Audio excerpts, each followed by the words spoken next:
Please don't hurt me. 9 years old, spine against asphalt, blood everywhere, arm bent backward, bones showing white through torn skin. I can't move. The shadow fell over her. Hell's Angels vest, skull rings, prison tattoos crawling up his neck. A face that made grown men cross the street. Cole Ghost Brennan looked down at the dying child. She waited for the monster to finish what the crash started. Instead, he knelt, removed his leather jacket, covered her trembling body, took her bloody hand in his. I'm not gonna hurt you, baby girl.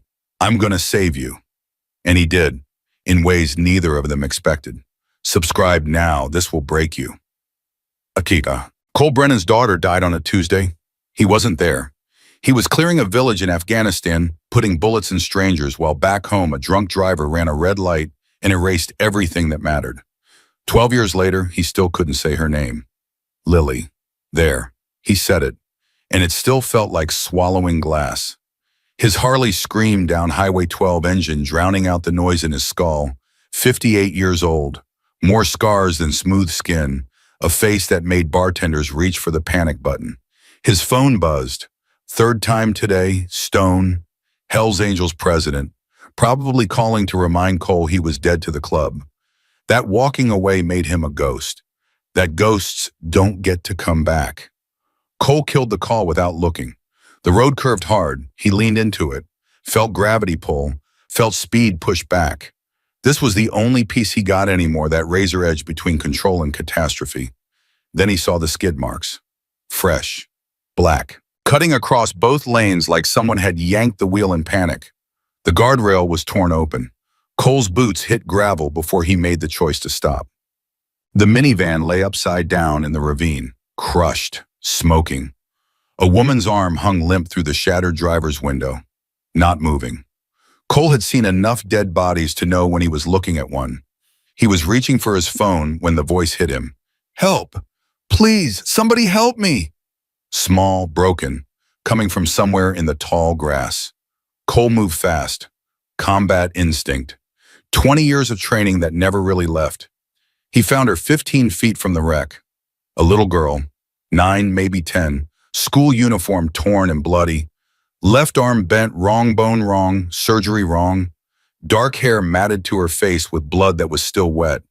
Her eyes locked onto him, and the fear in them, Jesus Christ, the fear, it was like looking at an animal waiting to die. Please, her voice cracked, barely a whisper. Please don't hurt me, I can't move. Cole dropped to his knees, slow, hands visible, the way you approach something wounded. Hey, look at me. His voice came out rough. He tried to soften it, couldn't remember how. I'm not gonna hurt you. You hear me? I'm not gonna hurt you. You look, she was shaking, shock setting in. You look like the bad guys on TV. Yeah, I know. No point lying, but I'm not here to hurt you. I'm here to help. My name's Cole. What's yours? Maya. Her teeth were chattering. Maya Chen. Okay, Maya, I'm gonna call for help. Then I'm gonna stay right here with you until they come. That sound okay? Her eyes searched his face, looking for the lie, looking for the monster. Your eyes, she whispered. They look sad. Cole's throat closed up. Mama says people with sad eyes know what it feels like to hurt, so they don't want to hurt other people. Cole couldn't speak. He just nodded. Okay. Maya's small hand reached out, found his massive scarred fingers, held on. Okay, I believe you. Cole made the call. Single vehicle accident. 1 child severe injuries. 1 adult unresponsive. The dispatcher asked if the adult was breathing. Cole looked at the minivan, at the woman's arm hanging limp, at the angle of her neck. No, he said, she's not. Help is on the way, sir. Can you stay on the line? I'll stay with the kid. He hung up, turned back to Maya. Cole, her voice was weaker now, fading. Where's my mama? Is she okay? 12 years ago, an army chaplain told Cole his daughter was in a better place. He remembered wanting to kill that man. Let's worry about you right now, Maya. The ambulance is coming. But Mama, she's in the car. The doctors will check on her too. Right now, I need you to keep talking to me. Can you do that? Maya nodded. winced at the movement. What's your favorite thing in the whole world? Cole asked. Keep her talking, keep her conscious, keep her alive. Drawing, I like to draw. Yeah, what do you draw? Houses. Nice houses with big yards. And families. Her eyes went distant. I draw the kind of family I want to have someday. What kind is that? The kind where the daddy doesn't leave, the kind where nobody yells, the kind where… She stopped. Her fingers tightened on his. Can I tell you a secret? Sure. I don't have a daddy. He left before I was born. Mama says he wasn't ready. Her eyes found Cole's. Were you ready when you were a daddy? The question hit him like a bullet to the chest. How'd you know I was a dada? Your eyes, they're the saddest eyes I ever saw. Mama says only daddies who lost their kids have eyes like that. Cole's vision blurred. He blinked hard. I had a little girl, he said. Her name was Lily. She died. I'm sorry. Me too. What was she like? Cole almost laughed. Almost. Here he was, covered in blood that wasn't his, holding the hand of a dying child, talking about his dead daughter. She was brave, he said. Like you. Maya smiled. First smile since he'd found her. Small and broken and beautiful. Maybe she sent you, she whispered. Maybe she looked down from heaven and said, Daddy, there's a girl who needs help. Go find her. Cole's jaw clenched. He didn't trust his voice. Maybe, he managed. I think so. Maya's eyes fluttered. I think she sent you because she knew you needed somebody to save, so you could feel like a daddy again. The ambulance siren cut through the morning, getting closer. Stay with me, Maya.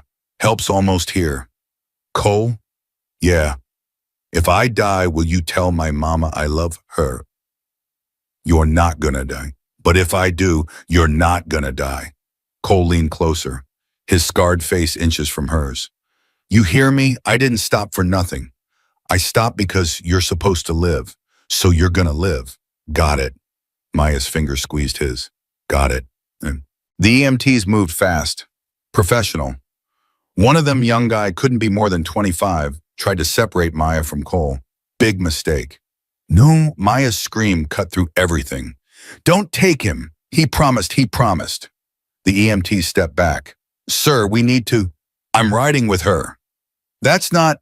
I am riding with her. The EMT looked at his partner. His partner shrugged. Fine, but stay out of the way. In the ambulance, Maya's grip on Cole's hand never loosened. The EMTs worked around him. IV lines, monitors, stabilizing the arm. Maya's blood pressure was dropping. Her skin was going gray.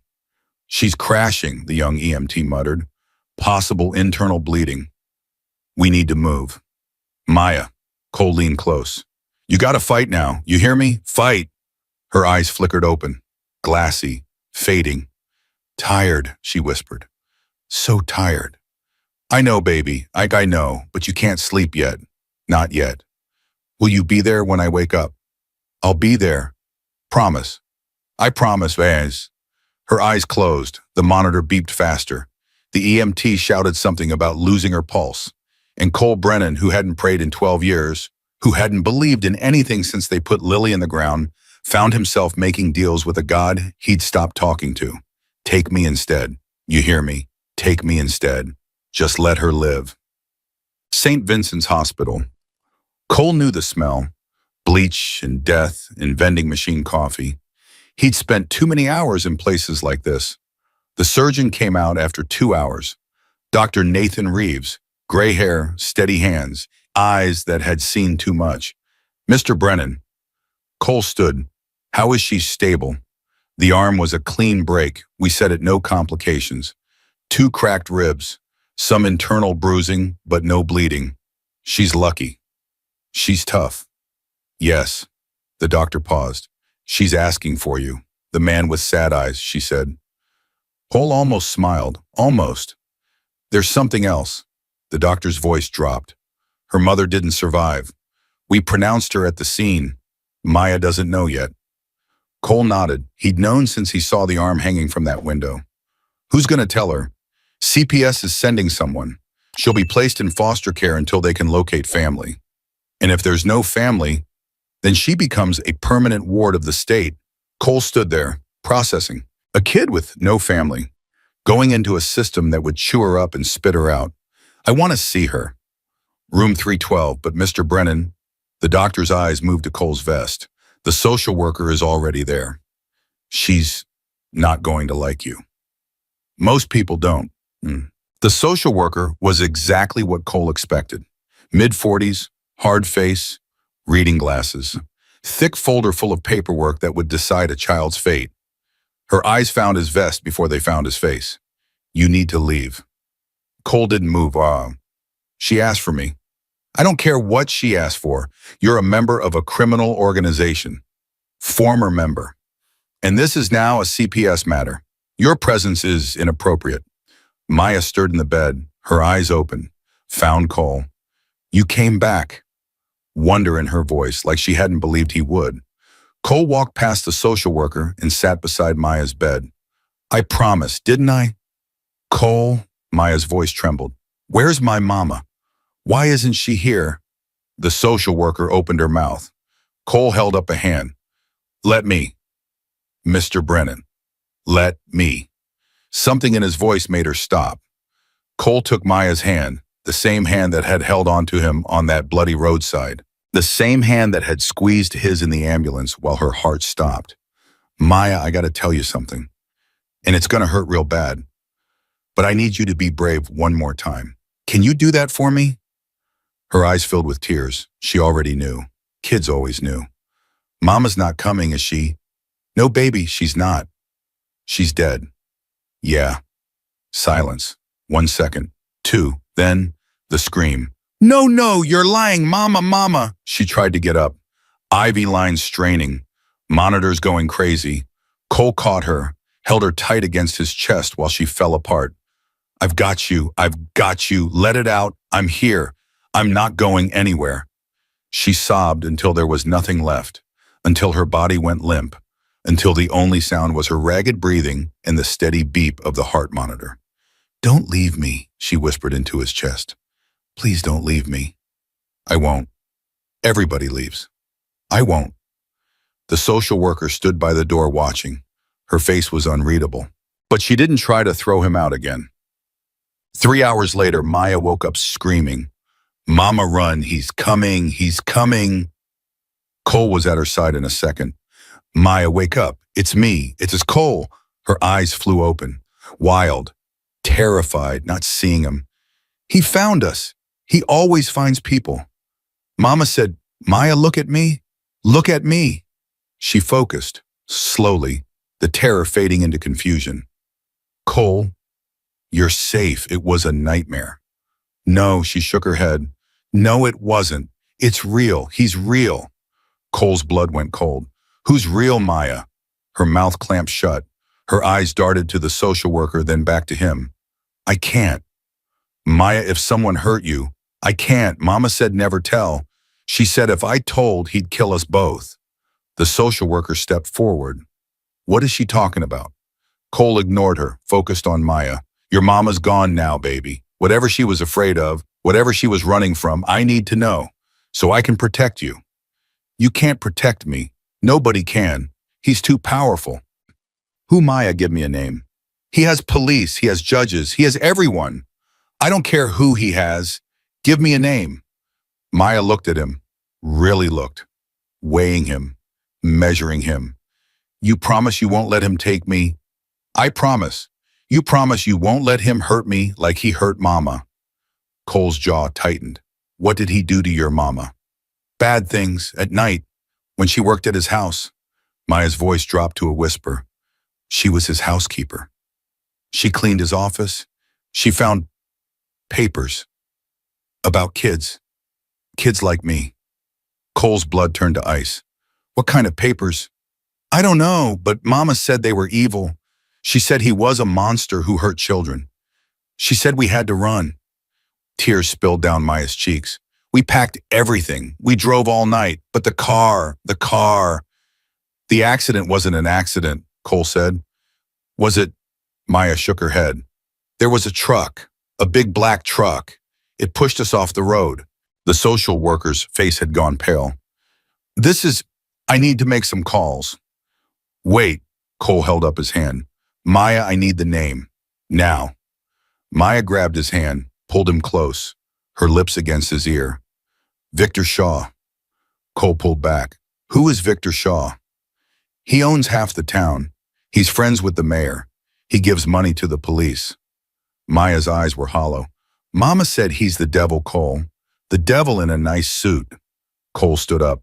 His hands were shaking. Not with fear, with rage. The kind of rage that had gotten men killed.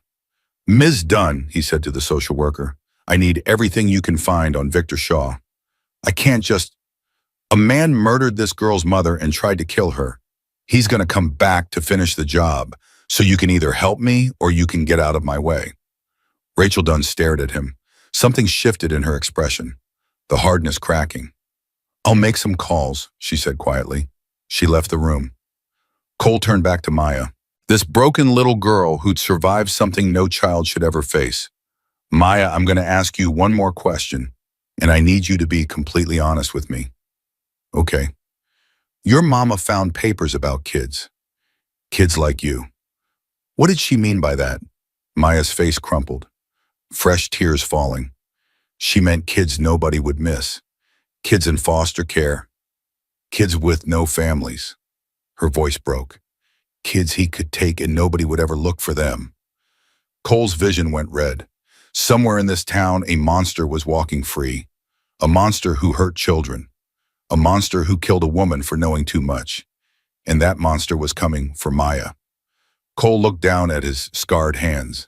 Hands that had done terrible things. Hands that had hurt people. Hands that had built nothing good in 58 years. Maybe it was time they did something worth a damn. Maya. Yeah, I'm going to make you a promise. And I've never broken a promise in my life. What promise? Cole leaned close, his voice low, deadly. I'm going to find Victor Shaw, and I'm going to make sure he never hurts another child again. Maya looked at him with those huge brown eyes, eyes that had seen too much, eyes that had lost everything. How? She whispered. Cole smiled. It wasn't a nice smile. You ever hear the saying, fight fire with fire? Yeah. Well, Victor Shaw is about to learn what happens when you pick a fight with a Hell's Angel. Outside the hospital window, thunder rumbled across the Montana sky. The storm was just beginning. Rachel Dunn came back 20 minutes later. Her face was white. Her hands were shaking. We need to talk, she said. Not here. Cole looked at Maya. The girl had fallen asleep again, exhausted from crying, her small fingers still wrapped around his hand. I'm not leaving her. 2 minutes, right outside the door. She'll be fine. Cole hesitated. Every instinct screamed at him to stay. But the look on Rachel's face told him this was important. 2 minutes. He gently freed his hand from Maya's grip. She stirred but didn't wake. He followed Rachel into the hallway. What did you find? Rachel pulled him away from the door, lowered her voice. Victor Shaw is untouchable. I mean completely untouchable. He's donated over $2 million to the county sheriff's campaign. His lawyer sits on the state foster care oversight board. His wife runs the biggest charity for orphaned children in Montana. A charity for orphaned children. Cole's jaw tightened. That's convenient. It gets worse. I pulled Grace Chen's employment records. She worked as a housekeeper at the Shaw estate for 3 years. Quit 6 months ago without notice. No forwarding address. No references. She ran. Looks like it. But here's the thing that scares me. Rachel's voice dropped even lower. I made calls, quiet calls, to people I trust. Victor Shaw has been flagged before. 3 times in the last 5 years, someone has reported suspicious activity involving children at his properties. 3 times the investigations were shut down before they started. By who? Different people, a judge here, a police captain there, always someone with enough power to make it disappear. Rachel met his eyes. This man has a network, Mr. Brennan, a network that protects him. And right now, that network knows there's a little girl in this hospital who can tie him to a murder. Cole felt the familiar coldness settling into his chest, the coldness that came before violence. Where's the evidence, the papers Grace found? I don't know. Maya might know, but I can't ask her not officially. If I document anything she says about Shaw, it goes into the system. And if it goes into the system, Shaw's people see it. Within hours, maybe minutes. Cole turned back toward the door. Through the small window, he could see Maya sleeping. So small, so vulnerable. What happens to her now? Standard protocol. She goes into emergency foster care while we search for relatives. If none are found, she becomes a permanent ward of the state. And who decides where she goes? Rachel's silence was answer enough. Shaw's people, Cole said. They decide. The foster care placement board meets tomorrow morning. I've already seen the request come through. Someone wants Maya Chen transferred to Sunrise Youth Home. What's Sunrise Youth Home? On paper, a wonderful facility for traumatized children. In reality, Rachel's voice cracked. 3 kids have disappeared from Sunrise in the last 2 years, officially listed as runaways. No investigations, no follow-ups. Cole's hands curled into fists. I'm not letting her go there. You don't have any legal standing. You're not family. You're not a licensed foster parent. You are not even, she stopped herself. A good person, Cole finished. Yeah, I know what I am. I know what I've done. But I also know what's about to happen to that little girl if someone doesn't stop it. What are you going to do? Cole looked at her. Really looked. You got kids, Rachel. 2, boy and a girl, 13 and 16. What would you do if someone was coming for them? Someone powerful, someone protected, someone who hurts children and gets away with it. Rachel didn't answer. She didn't need to. That's what I'm going to do, Cole said. Whatever it takes. He walked back into Maya's room. Rachel watched him go. She should report this. She should call her supervisor. She should follow protocol. Instead, she pulled out her phone and deleted the last hour of call logs. Some rules were made to be broken. Cole sat beside Maya's bed and watched her sleep. Her face was peaceful now. No nightmares, no fear. Just a little girl who didn't know the world was about to try to destroy her. His phone buzzed. Unknown number. He answered. Mr. Brennan. The voice was smooth, cultured. The kind of voice that came from money and power and absolute certainty. I believe you have something that belongs to me. Cole's grip tightened on the phone. Who is this? I think you know. I think a scared little girl whispered my name to you not long ago. I think you made her some promises you can't keep. Victor Shaw. How did you get this number? I have resources, Mr. Brennan. Resources you can't imagine. I know who you are. Cole Ghost Brennan, former Special Forces, former Hells Angels, currently unemployed, living above an auto shop, drinking yourself to death. A pause. I know about your daughter too. Lily. Such a tragedy. Such a waste. Cole's vision went red.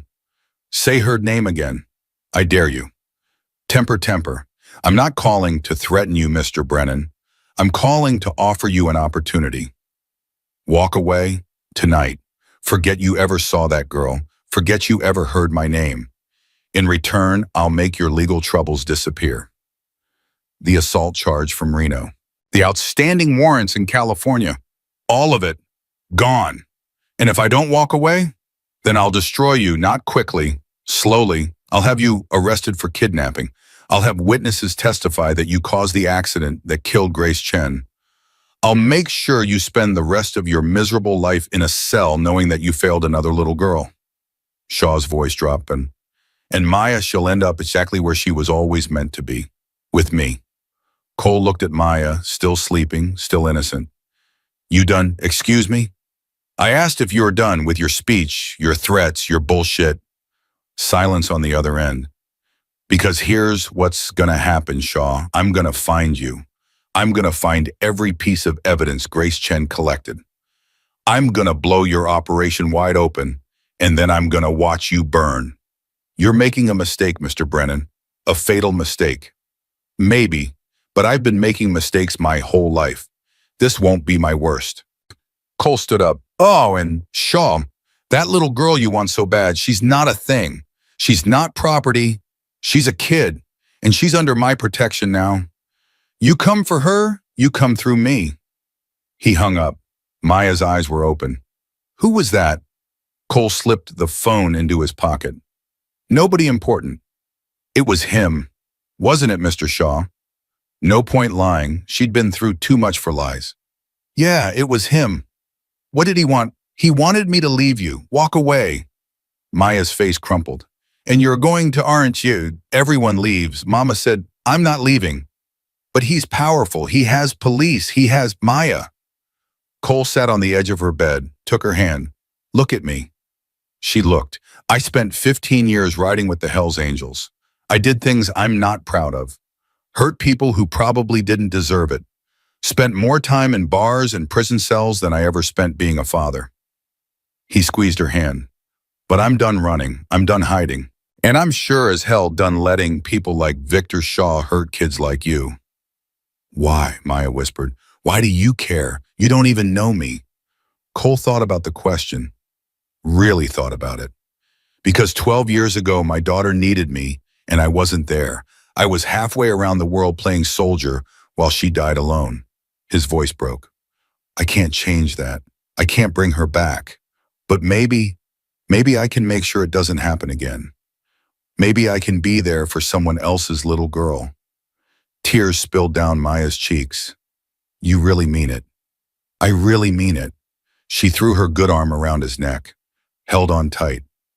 Thank you, she whispered. Thank you, Cole.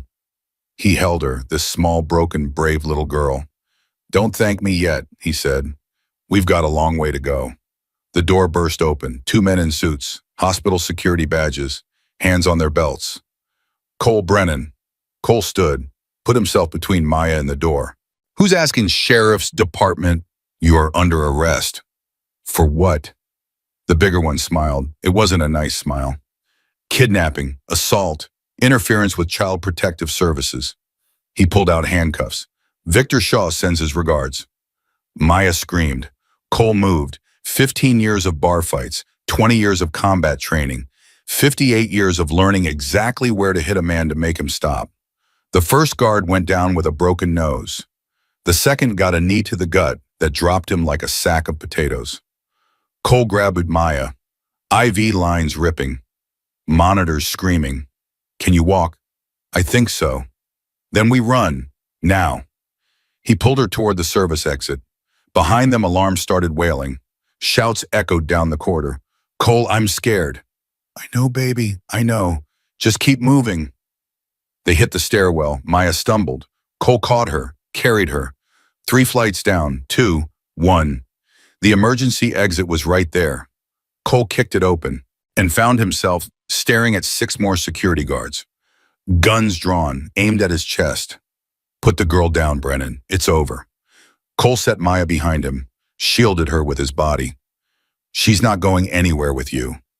You don't have a choice. A gun cocked somewhere behind him. More guards on the stairs, trapped. Maya pressed against his back, trembling. Cole, it's okay, he lied. It's gonna be okay. The lead guard stepped forward, reached for Maya, and then a voice cut through the chaos. Stand down. Everyone froze. Dr. Reeves walked through the circle of guards like he owned the place. His face was calm. His voice was steel. I said stand down. This is my hospital and that child is my patient. Doctor, we have orders. I don't care about your orders. I care about a 9-year-old girl with 2 cracked ribs and a fractured arm who just had her IV ripped out. He turned to Cole. Bring her back inside. Now. Doc, I can't. Mr. Brennan. Reeves' eyes met his. Something passed between them. Trust me. Cole looked at the guns, at the guards, at Maya trembling against his back. He didn't have a choice. He picked Maya up and followed Reeves back inside. The guards didn't stop them. Reeves led them through a maze of corridors away from the main hospital into a wing that looked like it hadn't been used in years. In here. He opened a door, a small room, clean, private. You'll be safe for now. For now, Cole set Maya on the bed. What happens when those guards come back? They won't, not tonight. How do you know? Reeves closed the door, locked it. Because I know Victor Shaw. I know what he is, and I know what he's done. The doctor's voice was heavy. My granddaughter disappeared 6 years ago. She was 11. Went into foster care after my son and his wife died in a car accident. 3 months later, she was gone. Transferred to a facility in Nevada.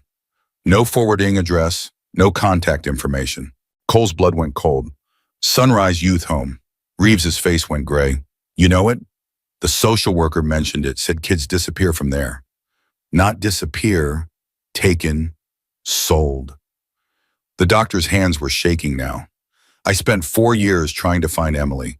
4 years of dead ends and closed doors and people telling me to let it go.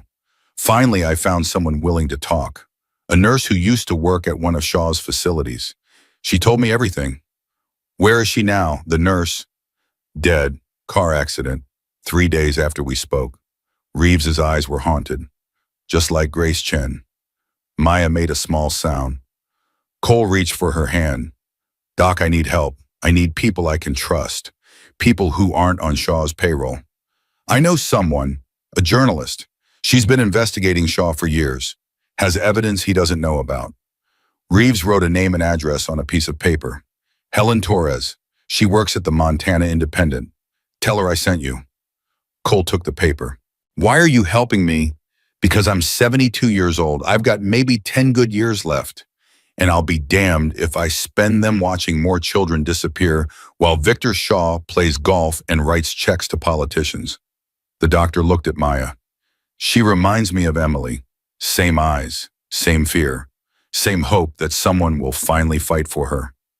I'll fight, Cole said, but I can't do it alone. No, you can't. Reeves pulled out his phone.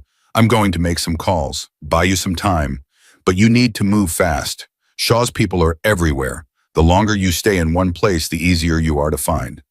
What about the arrest warrant? Technically, those weren't real deputies. Shaw's private security wearing borrowed badges won't hold up in court. He paused. But that won't stop them from trying again. Maya pulled at Cole's sleeve. Cole, I have to tell you something. He knelt beside her. What is it? The papers, the ones Mama found. She didn't just take them. She copied them. Put them somewhere safe. Cole's heart stopped. Where did she put them? She gave them to someone she trusted, someone Shaw would never think to look. Who? Maya's eyes filled with tears. Me. Cole stared at her. What do you mean my backpack, from school. Mama sewed a secret pocket inside.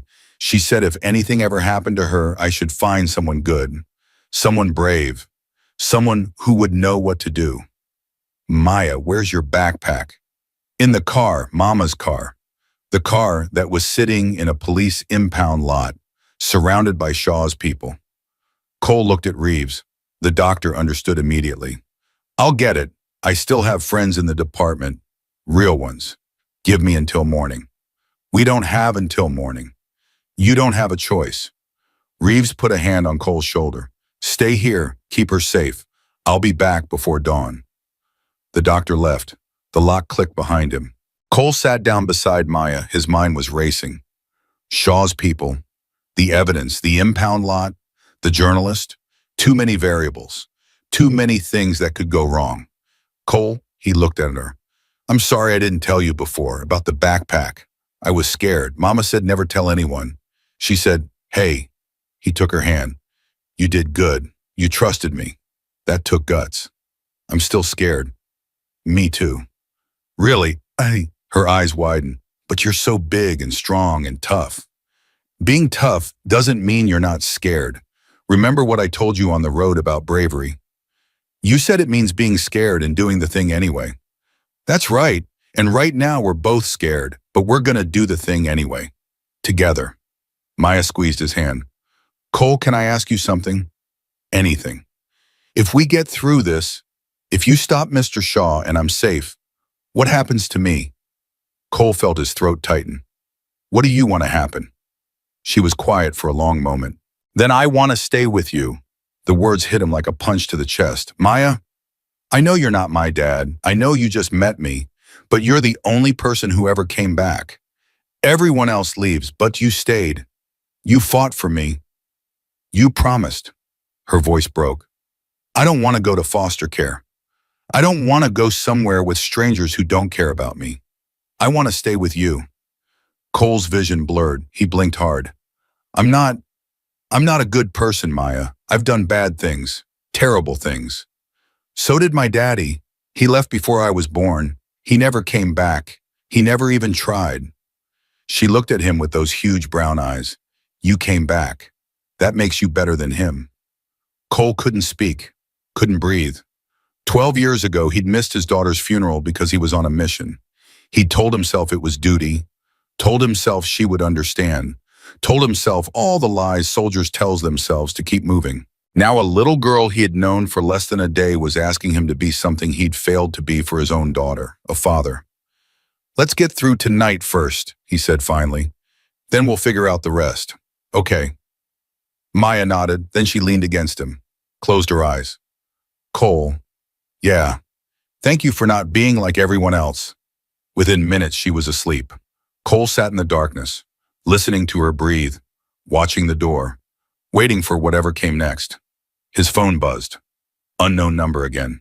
He answered. You should have taken my offer, Mr. Brennan. Shaw's voice was ice. Now I'm going to have to teach you what happens to people who defy me. Looking forward to it. Such bravado, such foolishness. Do you know how many people have tried to stop me over the years? Do you know where they all ended up? In the ground, in forgotten graves. Mr. Brennan, unmarked, unmourned, their families never knowing what happened. Their children growing up wondering why Daddy never came home. Shaw's voice dropped to a whisper. That will be you. And when you're gone, Maya will be mine, just like the others. Cole's grip tightened on the phone. The others. How many? Over the years, dozens, perhaps hundreds. Children no one would miss. Children the system forgot. Children who learned that there are worse things than being orphans. You're a monster. I'm a businessman, Mr. Brennan. Supply and demand. There's a market for what I provide, and I'm simply meeting that market's needs. A cold laugh. You think you can stop me? You're one man. A broken, washed-up, drunk old biker with a death wish. I have judges. I have politicians. I have police. I have an army. And I have nothing to lose. Silence on the other end. That's what makes me Dangerous Shaw. I don't care about money. I don't care about power. I don't care about living or dying. The only thing I care about is keeping that little girl safe. And I will burn down everything you've built to do it. We'll see, Mr. Brennan. We'll see. The line went dead. Cole put the phone away, looked at Maya sleeping peacefully beside him. He'd made a promise. Now he had to keep it. The door handle rattled. Cole was on his feet in an instant, fists raised, ready. Easy, Reeves's voice came through the door. It's me. Cole unlocked it. The doctor slipped inside. He was carrying a small purple backpack. Got it. The officers on duty owed me a favor. Maya stirred, saw the backpack. That's mine. That's my bag. Cole took it from Reeves, examined it, found the secret pocket sewn into the lining. Inside was a USB drive, a stack of photographs, and a handwritten letter in Korean. Maya, what does this letter say? Maya took it, read slowly. It's from Mama. She wrote it 3 months ago. She says she's sorry. She says she never wanted to put me in danger. She says, Maya's voice cracked. She says, if I'm reading this, something bad has happened to her. She says I should find someone I trust and give them everything. She says the truth is on the drive, all the names, all the places, all the children who were taken.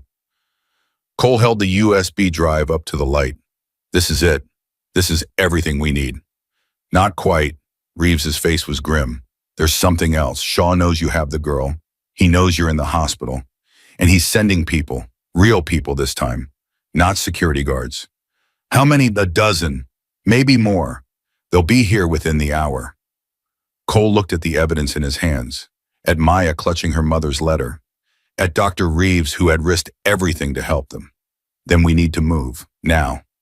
And go where, Cole thought of the name on the paper, Helen Torres, the journalist. I know someone who can get this story out, someone Shaw can't buy. The Independent office is across town. You'll never make it on foot. I'm not going on foot. Cole pulled out his phone, scrolled through his contacts, found a number he hadn't called in 6 months, a number that belonged to a life he'd walked away from. The phone rang twice. Ghost. The voice was rough, suspicious. That really you? Yeah, Hammer, it's me. You've got some nerve calling this number. You know what Stone said? I don't care what Stone said. I need help. Silence. Then what kind of help? The kind that involves protecting a kid from a monster. The kind that might get us all killed. The kind that matters. A long pause. Tell me everything. Cole told him. All of it. Grace Chen, Maya, Victor Shaw, the evidence, the trafficking network. When he finished, Hammer was quiet for a long time. Then, where are you, St. Vincent's? East Wing Room 47. We've got maybe 30 minutes before Shaw's people arrive. Stay put, I'm coming. Hammer? I said I'm coming. And Ghost. The old biker's voice hardened. I'm not coming alone. The line went dead. Cole looked at Maya. Who was that? She asked. Someone I used to ride with. Someone who owes me. Someone who... He paused. Someone who's about to find out that some fights are worth having. 23 minutes later, Cole heard it. The thunder. Not from the skin, from the road, the rumble of engines. Dozens of them. Getting closer. Maya ran to the window. Her eyes went wide. Cole, look. He looked. A convoy of motorcycles was pulling into the hospital parking lot. Harleys, choppers, road kings, all of them flying the same colors. Hell's Angels. At the front rode a massive man with a gray beard and arms like tree trunks. Hammer. Behind him, 7 more bikers.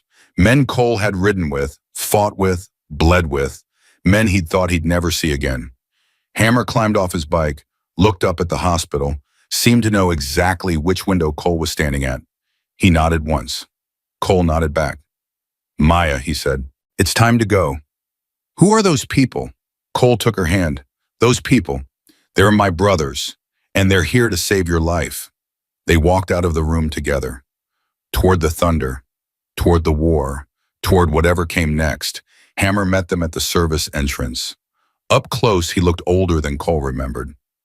More gray in the beard, more lines around the eyes, but the same iron handshake, the same steady gaze. You look like Hell Ghost. Feel like it too. Hammer's eyes moved to Maya. She pressed against Cole's side, staring at the massive biker with a mix of fear and curiosity. This her? Yeah, Maya, this is Hammer. He's family. Hammer dropped to one knee, put himself at eye level with the girl. His voice when he spoke was gentler than Cole had ever heard it. Hey there, little one. I hear you've had a rough couple of days. Maya nodded, didn't speak. Well, here's what's going to happen. Me and my brothers are going to get you somewhere safe. Then we're going to deal with the bad man who's after you. Sound okay? Are you like Cole? Maya asked quietly. Are you one of the sad-eyed people? Something flickered across Hammer's face. Pain. Old pain. Yes, sweetheart, I guess I am. He stood up, looked at Cole. We've got maybe 10 minutes before Shaw's people get here. Widow's got a van waiting in the back lot. Chains is already at the safe house setting up equipment. Preacher's running interference with the cops. How many brothers? 8 counting me. Stone doesn't know. If he finds out... Hammer shook his head. Let's just say we're all putting our patches on the line for this. Why? Hammer's jaw tightened. Because 6 years ago, my granddaughter went into foster care. 3 months later, she disappeared. Nobody would tell me where she went. Nobody would help me find her. His voice broke. Her name was Sarah. She was 9 years old. Same age as your girl here. Cole felt the weight of it. All these years, Hammer had carried this. Never said a word. Shaw. I couldn't prove it, but yeah, Shaw. Hammer put a hand on Cole's shoulder. You want to burn that son of a bitch to the ground I'm in? All the way. They moved fast through the corridors. Cole carried Maya. She was light in his arms, but her grip on his neck was fierce. Cole, the other bikers. Are they scary like you? Scarier, he admitted. But they're not going to hurt you. They're here to help. Why they don't know me? Because that's what we do. That's what we're supposed to do. He thought about it. We got lost for a while, forgot what mattered. But maybe this is how we find our way back. The van was waiting where Hammer said. Black, unmarked, widow behind the wheel. Cole hadn't seen her in over a year. She looked the same. Razor-sharp eyes, silver streak in her dark hair. The kind of woman who could put a bullet between your eyes or stitch up a wound depending on what the situation required. Get in. We're moving. Cole climbed into the back with Maya. Hammer took shotgun. The van peeled out before the door was fully closed. Where are we going? Maya asked. Somewhere safe, Cole said. That's what Mama said, before the car crashed. The words hit Cole like a fist. He pulled her closer. I know, baby, I know. But this time I'm not going to let anything happen to you, I promise. You keep making promises. And I keep keeping them. Haven't I? Maya thought about it, then nodded. Yeah, you have. The safe house was an old farmhouse 20 miles outside of town, isolated, defensible. The kind of place where you could see trouble coming from a mile away. Chains was waiting inside, skinny, nervous, the kind of guy who looked like he'd blow away in a strong wind, but put him in front of a computer and he could crack any system on the planet. Ghost, been a long time. Too long. Cole set Maya down. What do we have? I've been digging into Shaw since Hammer called. The guy's dirty as hell, but he's smart about it. Shell companies, offshore accounts, layers of protection. Chains pulled up a screen. But I found something in a pattern. Every 6 months, there's a transfer from one of his charities to a facility in Nevada. Same amount, same timing, like clockwork. What facility? Sunrise Youth Home. On paper, it's a therapeutic center for troubled children. In reality, Chain's face went dark. Let's just say kids go in, but they don't come out. Maya tugged at Cole's sleeve. That's where they wanted to send me. The social worker said, I know. Cole knelt beside her. But you're not going there, ever. The USB drive, Hammer said. What's on it? Cole pulled it from his pocket, handed it to Chains. Grace Chen gathered evidence, names, dates, transactions, everything Shaw's been hiding. Chains plugged it in, started scrolling. His face went white. Holy shit. What? It's all here, everything. Bank records, photos, testimonies from victims who escaped. There's even, he stopped, swallowed hard. There's a list, names of children, dates they were acquired, prices they were sold for. The room went silent. Maya's voice was small. Is my name on the list? Chains looked at her, then at Cole. Yeah, he said quietly, it is. Dated 3 days from now. Cole's vision went red, pure burning rage. He was going to take her. Before Grace even had the accident, he was already planning to take her. The accident wasn't an accident, Hammer said. Grace figured out what was coming. She tried to run. Shaw caught up. Then he's going to pay. Cole's hands were shaking. He's going to pay for all of it. We need to be smart about this. Widow stepped forward. Shaw has resources, connections. If we go in guns blazing, we'll be dead before we reach his front door. Then what do you suggest? The journalist. Widow pulled out the paper Reeves had given Cole. Helen Torres. She's been investigating Shaw for years. If we can get her the evidence, she can blow this wide open. And if Shaw buys her off, he can't. Her daughter was one of the first victims. Disappeared 15 years ago. Helen's been waiting for this moment ever since. Cole looked at the paper, then at Maya. Chains, can you make copies of everything on that drive? Already done. 3 backups, different locations. Even if Shaw finds us, the evidence survives. Bud, Cole stood up. Widow, I need you to stay here with Maya. Keep her safe. Maya grabbed his arm. No, you can't leave me. I have to, baby, just for a little while. I have to go talk to someone who can help us stop the bad man. But you promised you wouldn't leave. Cole knelt down, took her face in his hands. Look at me, Maya. Look at me. She looked, tears streaming. I'm coming back. You hear me? I'm coming back. But right now I need you to be brave. Can you do that? Can you be brave for me one more time? I don't want to be brave. I want you to stay. I know. His voice cracked. I know you do. And I want to stay. But if I don't go, the bad man keeps hurting kids. He keeps taking them away from their families. He keeps doing what he did to your mama. Maya wiped her eyes, sniffled. Will you stop him? Yes.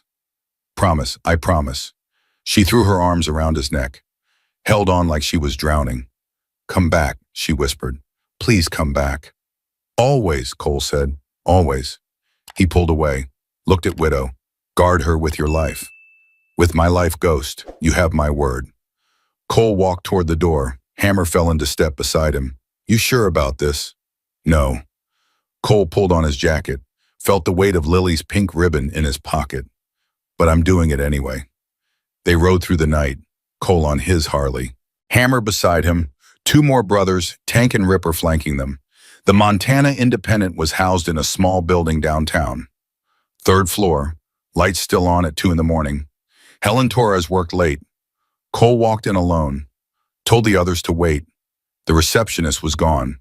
The offices were empty, but one door at the end of the hall showed light through frosted glass. He knocked. It's open. Helen Torres was nothing like he expected, small, gray-haired, reading glasses perched on her nose. She looked like someone's grandmother, but her eyes were sharp, hard, the eyes of someone who had seen too much and refused to look away. You're Cole Brennan, she said, the biker. Dr. Reeves sent me. I know, he called. She gestured to a chair. Sit. Tell me why you're here. Cole sat, pulled out the USB drive. Victor Shaw is running a child trafficking network. This drive has everything. Names, dates, financial records, photos. Helen didn't touch the drive, just looked at it. How do I know this is real? There's a 9-year-old girl hiding in a farmhouse right now because Shaw murdered her mother and tried to take her. There's a list of children with prices next to their names. There's 15 years of evidence that nobody would look at because Shaw owns everyone who matters.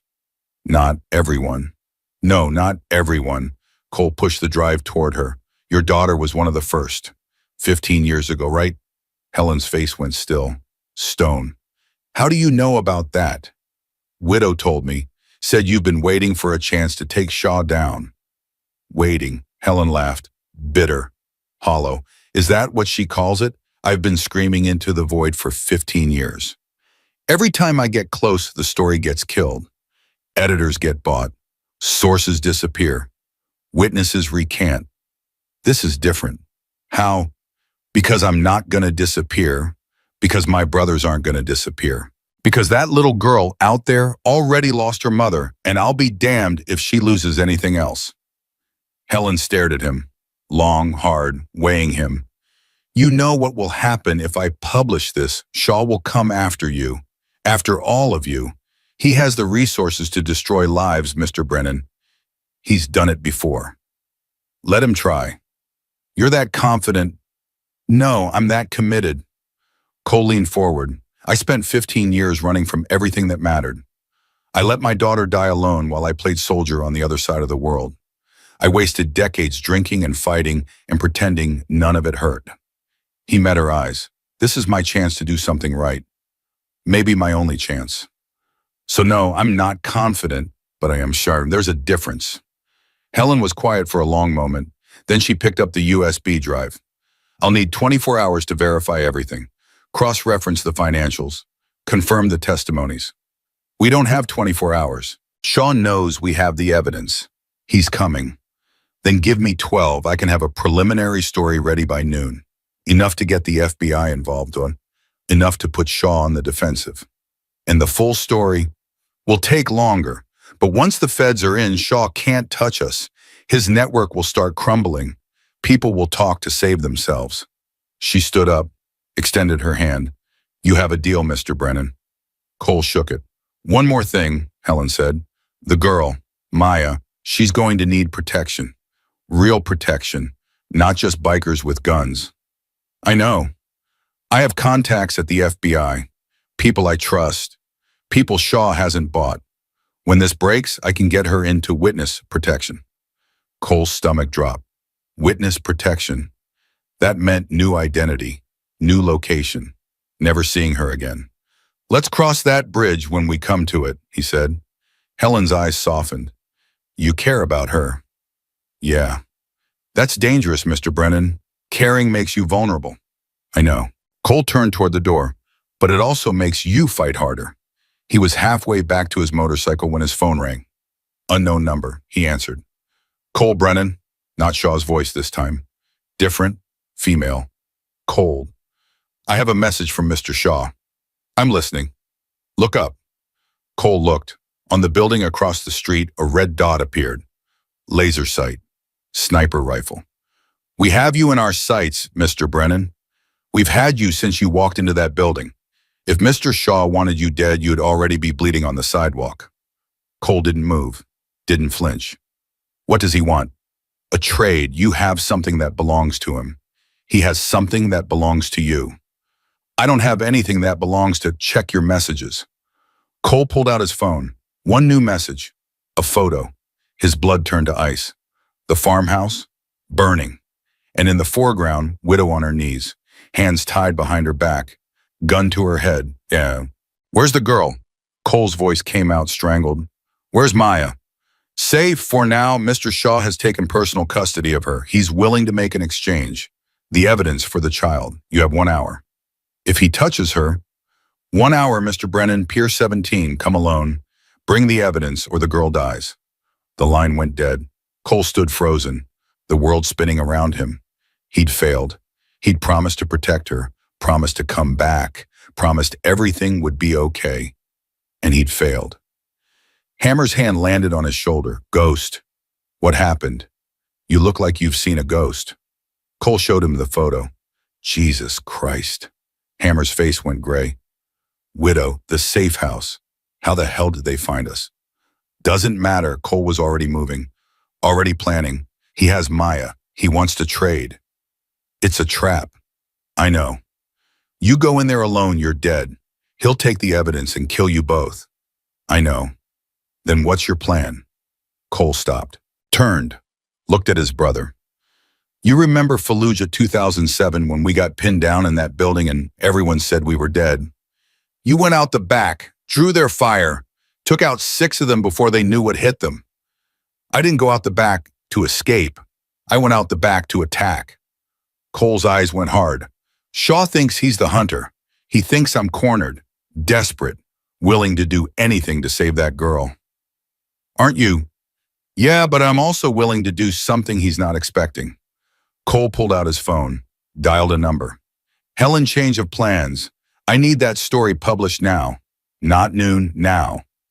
Mr. Brennan, I haven't verified. Put a disclaimer on it. Call it breaking news. Call it unconfirmed reports. I don't care. Just get it out there. If the information is wrong, it's not wrong. A woman died for that information. A little girl lost her mother for that information. Put it out there. Let the world see what Victor Shaw really is. Silence on the other end. Then 30 minutes. I can have something online in 30 minutes. Make it 20. He hung up, looked at Hammer. Shaw wants the evidence because he thinks it's the only copy. He doesn't know Chains made backups. He doesn't know that in 20 minutes, every newspaper, every TV station, every website in Montana is going to have his name and his face and a list of crimes that will make him the most wanted man in the state. So we let the story break, and then what? Then we hit him while he's reeling, while his network is scrambling, while everyone he paid off is suddenly too scared to answer his calls. And Maya. Cole's jaw tightened. I'm going to the pier, just like he asked. I'm going to look him in the eye, and I'm going to get her back. He'll kill you. Maybe. Cole climbed onto his Harley, but he's not getting that little girl, not while I'm breathing.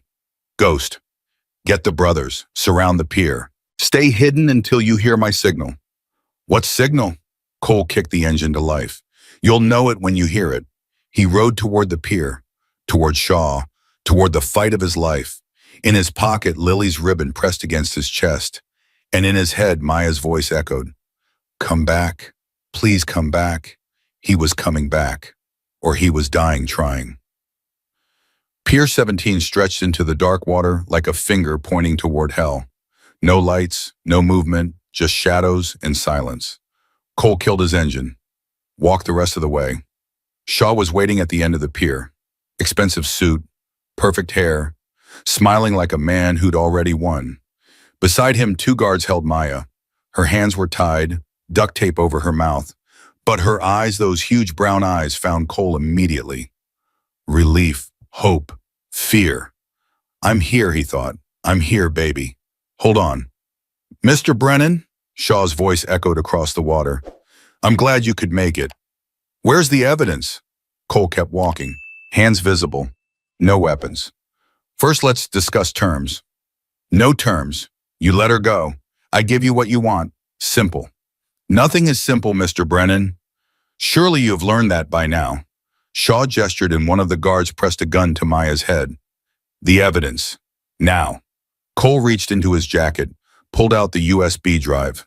Shaw's eyes lit up. Greed. Relief. Toss it here. First, let her go. I don't think so. Then we've got a problem. Shaw laughed. The only problem here is yours, Mr. Brennan. You're outnumbered, outgunned. You have nothing to bargain with. You're wrong. Am I? Cole's phone buzzed. He pulled it out, smiled. Check the news, Shaw. Shaw's smile faltered. He pulled out his own phone, scrolled, watched his face go white. What is this? That's your life ending, you son of a bitch. Every crime, every victim, every dollar, all of it. Public, right now. Shaw's phone started ringing. Then again. No. His voice was shaking now. No, this isn't possible. I own the media. You don't own everyone. Cole took a step forward. You don't own me. You don't own my brothers. You don't own that journalist who's been waiting 15 years for this moment. Shaw's face twisted. Rage replacing shock. Kill them. Kill them both. The guards raised their weapons, and then the night exploded. Motorcycles roared out of the darkness, headlights blazing, engines screaming. Hammer, Tank, Ripper, 6 more brothers, surrounding the pier, cutting off escape. The guards hesitated. Just for a second, it was enough. Cole moved. 20 years of combat training, 15 years of bar fights, 58 years of learning exactly how to hurt people. The first guard went down with a broken arm. The second caught a boot to the chest that sent him flying off the pier. Cole grabbed Maya, tore the tape from her mouth. Cole, I've got you. Shaw was running, heading for the far end of the pier. Cole saw a boat waiting, engine running. Hammer, don't let him get away. But Shaw was too far, too fast. He was going to escape. Maya pulled at Cole's arm. The gun. The guard dropped a gun. Cole looked down, saw it, picked it up. Shaw was climbing into the boat. 10 feet away, 20. Cole raised the weapon, sighted down the barrel. 1 shot. That's all it would take. 1 shot and this monster would never hurt another child. His finger tightened on the trigger. Cole, Maya's voice was quiet. Don't. He froze. He killed your mama. He tried to take you. I know. She was looking up at him with those huge brown eyes. But if you kill him, you're no better than he is. And then they'll take you away from me. Forever. Cole's hands shook. The gun wavered. Shaw was in the boat now, engine roaring, pulling away from the pier. Please, Maya whispered. I don't want another person I love to go away. Cole lowered the gun. Shaw's boat disappeared into the darkness. For a long moment, no one moved. Then Hammer was there, hand on Cole's shoulder. He got away. Yeah. FBI's already been called. Coast Guard's setting up a perimeter. He won't get far. Cole barely heard him. He was looking at Maya, at this brave, broken, beautiful little girl who had just stopped him from becoming a murderer. Did you mean it? He asked quietly. Mean what? You said someone you love. Did you mean it? Maya's eyes filled with tears. Yeah, she whispered. I meant it. Cole pulled her into his arms, held her tight. I love you too, baby girl. I love you too. Around them, sirens wailed. Lights flashed. The cavalry was arriving. But Cole didn't see any about it. He just held on to the one thing that mattered. The one thing he'd finally gotten right. The FBI field office smelled like stale coffee and desperation. Cole had been sitting in the same plastic chair for 3 hours, watching agents run back and forth with files and phones, and the frantic energy of people who suddenly realized they'd been sleeping while a monster operated in their backyard. Maya was in another room, safe, surrounded by child advocates and trauma specialists. But every few minutes, an agent would crack the door and she'd crane her neck looking for Cole, making sure he was still there, making sure he hadn't disappeared like everyone else. Special Agent Diana Reyes sat across from him, mid-40s, sharp suit, sharper eyes. She'd been asking questions for 2 hours straight. "Let me get this straight," she said, flipping through her notes. "You found the girl at the accident scene, stayed with her, discovered her mother was fleeing Victor Shaw, got the evidence, called your motorcycle club for backup, confronted Shaw at the pier, and he escaped by boat. That's the short version. The long version would include assault on hospital security, evading arrest, destruction of property, and about 15 other charges I could file right now." Cole shrugged. "File them." Reyes raised an eyebrow. "You don't care?" "I care about one thing, that little girl in the other room. Everything else is noise." Reyes studied him. Long, hard.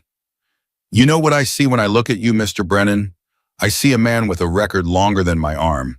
Assault, battery, weapons charges, known associate of an outlaw motorcycle gang. Every instinct tells me you're exactly the kind of person I should lock up. But I also see a man who risked his life to protect a child he'd never met, who took on one of the most powerful men in Montana with nothing but a USB drive and a bunch of bikers." She leaned back. "That doesn't match the profile. People are complicated." "Yes, they are." Reyes closed her notebook. Victor Shaw's yacht was spotted heading south toward international waters. Coast Guard has 3 cutters in pursuit.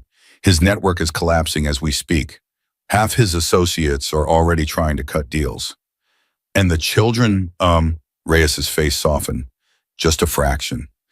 We've recovered 11 so far, from 3 different facilities. Most of them..." She stopped, composed herself. "Most of them are in rough shape, but they're alive because of what you did." 11 children. Alive. Cole thought about the list on that USB drive. Dozens of names, maybe hundreds over the years. 11 wasn't enough, but it was a start. What happens to Maya? That's complicated. She's technically a ward of the state. No living relatives that we can find. The foster care system? No. Cole's voice was flat, hard. She's not going into the system. Shaw had people inside the system. That's how he got to kids in the first place. "Mr. Brennan, I'll take her." Reyes blinked. "Excuse me? I'll take her. Foster care. Adoption. Whatever paperwork you need, I'll do it. You're not exactly an ideal candidate. Your criminal record alone, I know what I am. I know what I've done. But that girl in there has been through hell. She's lost everything. And for some reason, I don't fully understand, she trusts me." Cole leaned forward. "You want to put her in some group home where she'll be just another file on someone's desk, or do you want to give her a chance with someone who will die before he lets anything happen to her?" Reyes was quiet for a long moment. "There are procedures, background checks, home studies. It's not as simple as signing a form." "I didn't ask if it was simple. I asked if it was possible." Before Reyes could answer, the door burst open, a young agent breathless. "Ma'am, we've got a problem." "What kind of problem?" "Shaw, his yacht stopped running about an hour ago. Coast Guard boarded it, and he wasn't on it. Just the crew. Shaw must have transferred to another vessel somewhere along the way." Cole's blood went cold. "He's coming back." "We don't know that." "He's coming back." Cole stood up. "He's lost everything, his money, his network, his reputation. The only thing he has left is revenge, and he's coming for me, for Maya. We have the girl under protection." "Your protection didn't stop him before. Your protection let him operate for 15 years. Cole was already moving toward the door. "Where is she? Where's Maya?" "Room 114, but you can't just..." Cole was already gone. He found Maya sitting on a couch surrounded by 2 female agents and a child psychologist. Her face lit up when she saw him. "Cole?" She ran to him, threw her arms around his waist, held on like the world was ending. "Hey, baby girl, hey, I'm here. They said you might have to go away. They said, nobody's taking me anywhere." He looked at the agents. "We need to move, now. Brennan, she's under federal protection. Victor Shaw slipped your dragnet. He's in the wind, and he's not the kind of man who runs away quietly. He's going to hit back, hard. And this office with its glass doors and minimum security is not where I want her when that happens. The agents exchanged glances, unsure. Agent Reyes appeared in the doorway. He's right, I just got confirmation. Shaw was spotted at a private airfield 40 miles from here. He chartered a helicopter, heading this direction. Then locked down the building. No. Cole picked Maya up. We're not sitting here like targets. We move. We keep moving. That's how you survive. This isn't a war zone, Mr. Brennan. Yes, it is. You just haven't realized it yet. Reyes hesitated. Then what do you need? A car, weapons, and a head start. I can't authorize. Then don't authorize it. Just don't stop me. Reyes looked at Maya, at the fear in those huge brown eyes, at the way she clung to Cole like he was the only solid thing in a world that kept trying to destroy her. Garage B gray SUV, keys are in the visor. She handed Cole a card. My personal cell. Call me when you're somewhere safe. Thank you. Don't thank me. Just keep that kid alive. Cole nodded once. Then he was moving. Hammer was waiting in the lobby. He'd refused to leave despite the FBI's repeated requests. What's happening? Shaw's coming. We need to go. Where? Cole thought about it. Shaw had resources, connections. He could track credit cards, cell phones, license plates. Running blind wasn't going to work. Then he remembered something. A place from long ago, a place nobody knew about. My father's cabin, up near Glacier. Off-grid, no records. Your father's been dead for 20 years, which means nobody's thought about that cabin in 20 years, including Shaw. They moved fast, down the stairs, through the garage, into the SUV. Cole put Maya in the back seat, buckled her in. We're going on a trip, baby, just for a little while. Is the bad man coming? He's trying, but we're going to be smarter than him. What if he finds us? Cole checked his weapon, made sure it was loaded. Then I'll deal with him. They hit the road as the sun was setting. Hammer followed on his motorcycle, keeping watch behind them. Maya was quiet for the first hour, just staring out the window, processing everything. Finally, she spoke. Cole. Yeah. When this is over, what happens? What do you mean? I mean, where do I go? Who do I live with? The lady at the FBI office said I might have to go to a group home. She said there weren't any families who wanted, Maya's voice broke, who wanted someone like me. Cole's grip tightened on the steering wheel. Someone like you. Damaged. That's what one of the agents said. When she thought I wasn't listening, she said I was too damaged for a normal family. Rage flooded Cole's chest, rage at that agent, rage at a system that could look at a 9-year-old girl and see nothing but problems. Listen to me, Maya. You are not damaged. You hear me.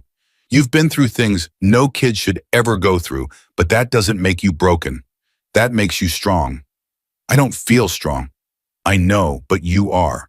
The strongest people I've ever met are ones who went through hell and came out the other side still caring about other people, still wanting to love, still hoping. He glanced in the rearview mirror, met her eyes. That's you, baby girl. That's exactly you. The agent said I might never find a family. The agent was wrong. How do you know? Cole took a breath. This was it. The moment he'd been avoiding. The moment he'd been working toward without admitting it. Because I want to adopt you. Silence. Long, heavy. What? I talked to the FBI. I told them I want to be your family. Foster care first, then adoption. If you want it, if you want me. Maya didn't say anything. Cole's heart pounded. Maybe he'd pushed too hard. Maybe it was too soon. Maybe she didn't really. Her voice was tiny, fragile. You really want me? Yeah, baby, I really want you. Forever, not just for now. Forever, no matter what happens, no matter how hard it gets, forever. He heard her unbuckle her seatbelt, felt her climb between the front seats. Then she was in the passenger seat, curling up against his side, her head on his shoulder. I want you too, she whispered. I want you to be my daddy. Cole's vision blurred. He blinked hard, kept driving. Then that's what I'll be, Akabin, he said. That's what I'll be at. They drove through the night. Cole didn't stop except for gas, didn't sleep, didn't let his guard down for a second. Hammer checked in every hour, all clear, no signs of pursuit. But Cole knew Shaw, New men like him, they didn't give up. They didn't accept defeat. They came at you sideways when you least expected it, and they made you pay for ever thinking you could beat them. The cabin appeared at dawn, a small structure tucked into the trees at the end of a dirt road that barely qualified as a path. Cole hadn't been here since his father's funeral. 20 years of dust and memories, but it was solid, defensible, and completely off the grid. Hammer pulled up behind them, killed his engine. Nice place, very Unabomber. It's safe, that's what matters. They brought Maya inside. The cabin was musty, but structurally sound. Cole found blankets in a trunk, got Maya settled on the old couch. Get some sleep, baby. I'm going to check the perimeter. You'll be here when I wake up. I'll be here. She was asleep within minutes, exhausted, finally feeling safe enough to let go. Cole stepped outside with Hammer. What's the plan? We wait. Let the FBI do their job. Shaw can't hide forever. And if he finds us first, Cole looked at the cabin, at Maya sleeping peacefully inside. Then I end it. You sure about that? Back at the pier, you couldn't pull the trigger? That was different. Maya was watching. I didn't want her to see me become a killer. And now, Cole's jaw tightened. Now I'll do whatever it takes to protect her. Whatever it takes. They took shifts watching. Cole took the first 4 hours, then Hammer. Then Cole again. The day passed quietly. Too quietly. Around noon, Cole's phone buzzed. Reyes. We found Shaw's helicopter, abandoned in a field about 60 miles from your position. He's on foot. Or he had another vehicle waiting.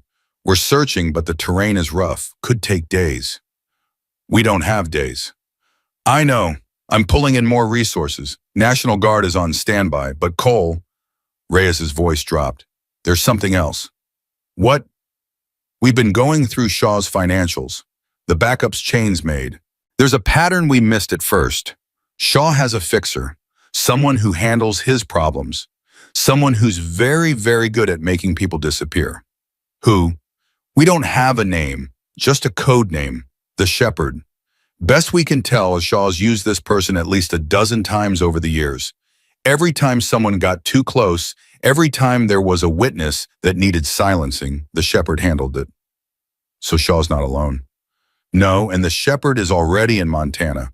We tracked a payment from 3 days ago, right before Grace Chen's accident. Cole's blood went cold. The accident wasn't an accident. We knew that. No, you don't understand. The Shepherd isn't just a hired killer. They're a hunter. They find people who don't want to be found. They track them across state lines, across countries, and they never fail. Never. Not once. In 15 years, not once. Cole looked at the cabin, at the trees surrounding it, at the endless wilderness where anyone could be hiding. Then I guess there's a first time for everything. He hung up, walked back inside. Maya was awake, sitting up on the couch, looking at him with those huge brown eyes. Something's wrong. No, baby. Everything's fine. You're lying. I can tell when you're lying. Your jaw does this thing. Cole almost smiled, almost. Someone might be coming, someone dangerous, but I'm not going to let them hurt you. The Shepherd. Cole froze. How do you know that name? Mama talked about it sometimes when she thought I was asleep. She said the Shepherd was the one who found people who tried to run. She said, Maya's voice dropped up. She said the Shepherd found us once before, made Mama come back. That's why she was so scared this time, because she knew the Shepherd would be coming again. Did she ever say who the Shepherd was, what they looked like? Maya shook her head. She just said you never see them coming. That's what makes them so scary. They look like everyone else. Cole's mind raced. A hunter who looked like everyone else. Who could be anywhere? Who could be anyone?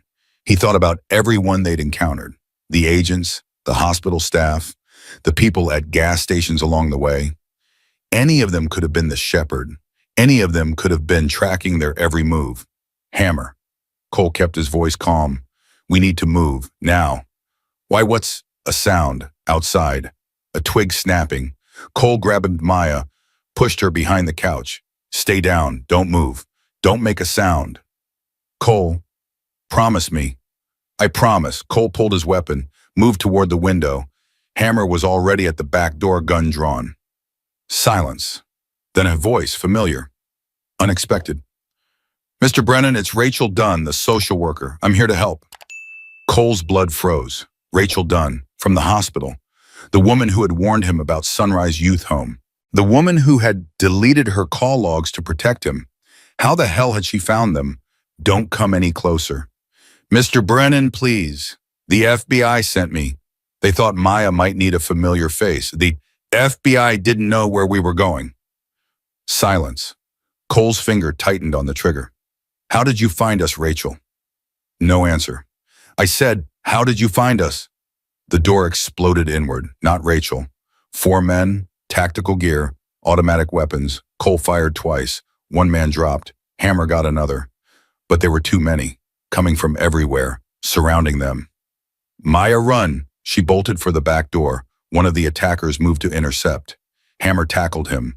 They went down hard, rolling, fighting. Cole dropped 2 more men, took a round to the shoulder, kept firing. Get her out! Hammer, get her out! Hammer grabbed Maya, crashed through a window, disappeared into the trees. Cole kept fighting, kept shooting, kept them focused on him while Maya escaped. Then a gun pressed against the back of his head. Enough, Rachel Dunn's voice, calm, cold, nothing like the woman he'd met at the hospital. Drop the weapon, Mr. Brennan. Now. Cole dropped it. Turn around. He turned. Rachel looked different. Harder, the helpless social worker mask completely gone. You're the shepherd, Cole said. Very good, though I prefer Rachel. It's less dramatic. Shaw sent you. Shaw pays me. There's a difference. She circled him slowly. You've caused quite a bit of trouble, Mr. Brennan. 15 years I've been cleaning up Shaw's messes. 15 years of flawless work. And then you come along, some broken down biker with a hero complex. Where's Shaw?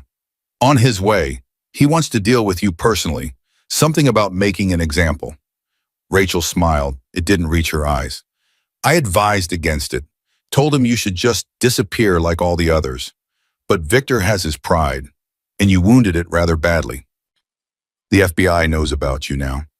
The FBI knows about a code name. They have no idea who I really am. After tonight, Rachel Dunn will cease to exist. A new identity, a new life, a new hunting ground. She pressed the gun harder against his head. But first I need to finish this job. Where's the girl? Gone, you'll never find her. I always find them, Mr. Brennan. That's what I do. Not this time. Rachel's eyes narrowed. We'll see. She pulled out a radio. Sweep the perimeter. The girl is with one of the bikers. Find them. Cole had to buy time. Had to keep her talking. Why do you do this? The money, the power. You wouldn't understand. Try me. Rachel studied him. Something flickered in her eyes. Something almost human. I was like Maya once. Foster care. Group homes. Passed around like property nobody wanted. I learned very young that the world is divided into predators and prey. She leaned closer. I decided I would never be prey again. So you became a monster. I became a survivor. There's a difference. You helped him take children, sell them, destroy them. I facilitated transactions. What happened after was Shaw's business. You're a coward, hiding behind words, pretending you're not as guilty as he is. Rachel's face hardened. I'm going to enjoy watching Shaw kill you. A sound outside. Shouting. Gunfire. Rachel spun toward the window. Cole moved. He grabbed her gun arm. Twisted. The weapon fired into the ceiling. They went down hard, crashing through furniture, fighting for control. Rachel was fast, trained, but Cole had 20 years of combat on his side. He got his hands around her throat. Squeezed. Where is Shaw? She clawed at his face. Drew blood. Where is he? Behind you, a voice said. Cole turned. Victor Shaw stood in the doorway, flanked by 2 more guards, pointing a gun directly at Cole's chest. Let her go, Mr. Brennan, now. Cole released Rachel. She gasped for air, scrambled away. Shaw walked forward. His expensive suit was rumpled now, his perfect hair disheveled, but his eyes were still ice. You've cost me everything, Shaw said quietly. My network, my money, my reputation, everything I have spent 30 years building. Good. Shaw struck him across the face. Cole tasted blood. Do you know what I'm going to do to you? I'm going to take my time. Make it last. And then when you're begging for death, I'm going to bring that little girl here. Make her watch what's left of you. And then I'm going to take her anyway, just like I was always going to. Cole laughed, blood running down his face. What's so funny? You, standing there with your threats, thinking you've won. Cole shook his head. You still don't get it. Get what? I was never trying to beat you, Shaw. I was never trying to survive. I was just trying to buy time. Shaw's face flickered. Uncertainty. Time for what? Cole smiled. For them. The thunder of motorcycle engines exploded through the night. Not one, not two. Dozens. Shaw ran to the window. His face went white. Hell's Angels. More than Cole had ever seen in one place. Surrounding the cabin. Surrounding them. You think this changes anything? Shaw's voice was shaking now. I have resources. You have nothing. Cole stood up. Blood dripping. Shoulder screaming. Your network is gone. Your money is frozen. Your associates are selling you out to save themselves. And right now there are 50 very angry bikers outside who spent years watching their grandchildren disappear into your system. Shaw backed toward the door. Rachel was already gone. Slipped away in the chaos. This isn't over, Brennan. Yeah, it is. Stone walked through the door. Hell's Angels president. The man who had exiled Cole 6 months ago. The man Cole never expected to see again. Ghost. Stone, didn't expect you. Hammer called, told me what was happening, told me about the children. Stone's eyes moved to Shaw. Told me about this piece of garbage. He's mine, Cole said. No. Stone shook his head. He belongs to all of us. Every brother who lost a grandchild, every mother who never found out what happened to her kid. He belongs to us. Shaw looked around, trapped, surrounded. You can't do this. I have rights. You have nothing, Stone said, except what we decide to give you. Shaw turned to Cole, pleading now. Brennan, please, I can make a deal. The only deal you're getting is the one the FBI offers. Cole walked toward him, looked him in the eye. And I'm going to make sure they know every single thing you've ever done. Every child, every transaction, every grave you left behind. They'll never believe you. They'll believe the evidence. They'll believe the survivors. And they'll believe Helen Torres, who's going to spend the rest of her life making sure everyone knows exactly what kind of monster you are. Shaw's face crumbled, the last of his arrogance draining away. Please. Take him, Cole said. Give him to the FBI. Let them have him. Stone nodded. Two brothers grabbed Shaw, dragged him toward the door. Brennan, this isn't over. You hear me? This isn't... His voice faded into the night. Cole stood there, bleeding, exhausted, live. Hammer appeared in the doorway, Maya in his arms. She's okay, Ghost. She's okay. Maya saw Cole, reached for him. Cole. He took her, held her, let the tears come. It's over, baby. It's over. Is the bad man gone? Yeah, the bad man is gone. Forever. She buried her face in his shoulder. Can we go home now? Cole thought about the question. He didn't have a home, hadn't had one in years, but looking at this little girl, this brave, broken, beautiful child who had somehow become his family. Yeah, he said, let's go home. He carried her out of the cabin, into the dawn, into whatever came next. The war was over. Now came the hard part, learning how to live. 6 months felt like a lifetime. Cole stood in front of the bathroom mirror, wrestling with a tie he hadn't worn in 20 years. His fingers kept fumbling. Too thick, too clumsy. Hands that could strip a motorcycle engine in the dark couldn't figure out a simple Windsor knot. You're doing it wrong. Maya appeared in the doorway, 10 years old now. Birthday was last month. Cole had baked a cake from scratch. Burned the first one. The second one wasn't much better. But Maya had eaten 3 slices and declared it the best cake she'd ever had. I know I'm doing it wrong, Cole grumbled. That's the problem. Here. She walked over, stood on her tiptoes, started fixing the knot with the confidence of someone who'd watched a YouTube tutorial 17 times. You loop it over, then under, then through. It's not that hard. When did you become an expert on ties? When I realized my dad was hopeless at them. My dad. She'd started saying that about 3 months ago, casually, like it was the most natural thing in the world. Every time it hit Cole like a punch to the chest, the good kind of punch. There, Madam. Maya stepped back, examined her work. You look almost respectable. Almost. The tattoos kind of ruined the effect. Cole looked in the mirror. She was right. The suit was nice enough.